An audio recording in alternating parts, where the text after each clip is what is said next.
Previously on Smart Mobility Today, we looked at road-based charging systems, EV reliability, robots, satellites, and autonomous trucking. This week's stories focus on EVs, battery technology advancements, AV safety, smart cities, and space. You've got something to say, and we can help you say it. Detroit Media Productions is here for your audio, photography, and video needs. DetroitMediaProductions.com. Hi, this is Cindy Polakowski. In Massachusetts, the state will spend $50 million on EV charging projects with the goal of making it easier for residents to charge their electric vehicles. The funding comes from Joe Biden's American Rescue Plan Act and will support adding and improving EV charging stations, electrifying the state vehicle fleet, and offering charging options for Lyft and Uber drivers. While Massachusetts Governor Healey has pledged to put 1 million electric vehicles on the road by 2030, a report last year finds only 2,623 public access charging stations in the state, far fewer than needed to support the 2030 goal. Lieutenant Governor Kim Driscoll said that, quote, "This investment will break down barriers to widespread electric vehicle adoption and help Massachusetts meet its ambitious greenhouse gas emissions targets." A Denver area graphite mining company will supply a South Korean battery giant with key ingredients needed to support EV battery factories opening in southern United States. Battery maker ON, a supplier to companies including Ford and Hyundai, will purchase at least 10,000 metric tons of refined graphite annually from the U.S.-based Centennial Westwater Resources, making Westwater a major EV battery component supplier to manufacturers who usually buy from Chinese processors.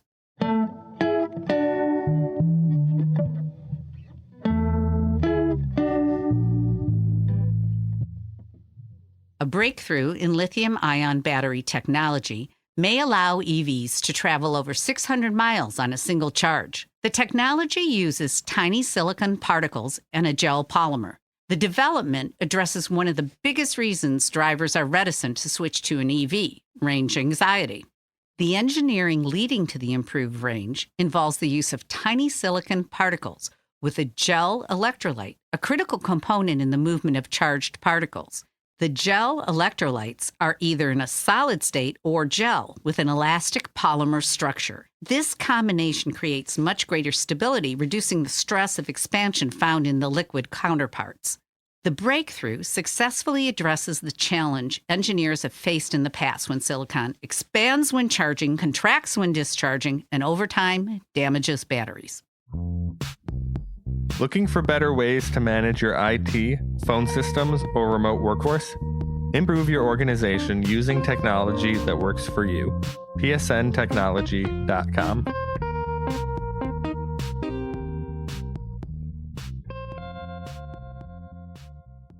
New Jersey Transit is expanding its very successful Access Link pilot. The program, which uses Lyft and taxi services as part of its transit plan, will expand into 7 more counties, meaning a total of 16. Riders get picked up by a Lyft driver or a black and white taxi and take advantage of Access Link's subsidized rates. Access Link users who require a wheelchair lift are not eligible for the pilot. But New Jersey Transit officials have said their hope is that the van service will also improve as drivers and vans are freed up. Pilot is credited with improving on-time performance and reducing wait times while saving money. 1, 2, 3, 4. So you know about the border control and foreign aid bill that our elected leaders presently have on their table. Aside from how that goes, we are interested in the innovative technologies that the bill will support, assuming it gets passed.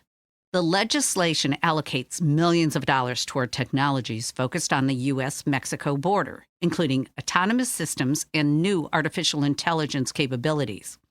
Of the $758 million set aside for procurement, $425 million of that is for the, quote, acquisition and deployment of non-intrusive inspection technology.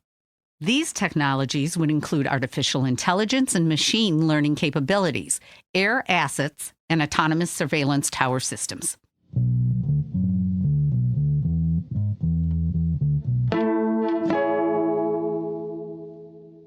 California public records show that the number of gold SUVs carrying large boxy sensors on their roofs and passing through a specific four-way intersection have tripled over the last year.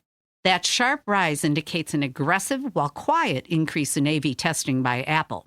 The Apple test vehicles traveled over 450,000 miles in 2023, tripling the number of test miles from the previous year and outpacing other companies testing in the state.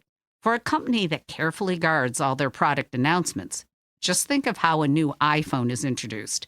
It is interesting to see Apple devoting resources to a tough industry as others are facing lawsuits and recalls, dealing with bad press, or reducing their investments.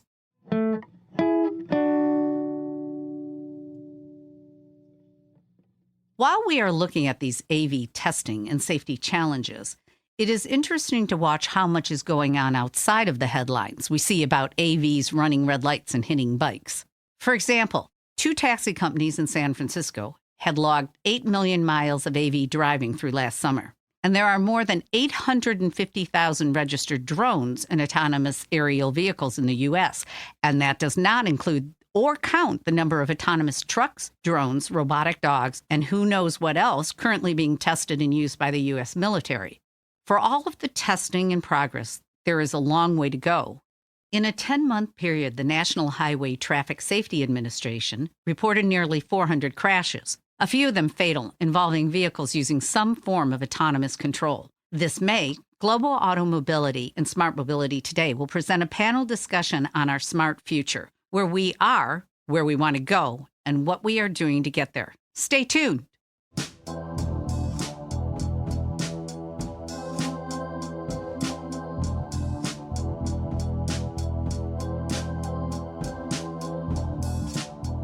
Freelancers, gig workers, and entrepreneurs are creating the future of work. Subscribe to our weekly newsletter at workshifter.com and follow us at Workshifter on social media. We will be right back. All right, ready. All right, I'm ready. No, that's fine. All right, ready. More water. I know. But I can give it a go. Presenting. Too many. I did. Hey, I shut put the door. a pee in. It makes no sense. Okay.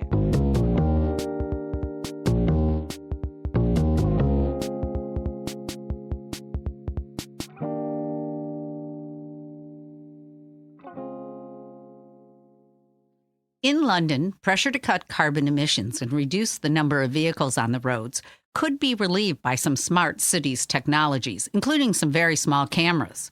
In triangular gray boxes at the tops of lampposts, today there are scanners counting who is using the road and how. With a 98% accuracy rate, this surveillance technology does what human transport planners did conducting manual data counts, which were considered unreliable and only provided a snapshot of who was using the road. The new system runs 24 hours a day, 7 days a week. It is part of what proponents call London's smart city revolution. SpaceX has launched NASA's PACE satellite. The project is focused on studying the Earth's oceans, air, and climate. The Trump administration attempted 4 separate times to cancel the scientific nearly $1 billion PACE mission, which left Earth's surface on Thursday. PACE rode atop a SpaceX Falcon 9 rocket launched from the Cape Canaveral Space Force Station. When in operation, PACE will make observations about the Earth's atmosphere and climate, allowing scientists to assess the health of our oceans in ways not possible in the past. PACE, which stands for Plankton, Aerosol, Cloud, Ocean, Ecosystem, will orbit 420 miles above the Earth in a sun-synchronous orbit, about 70% higher than the International Space Station.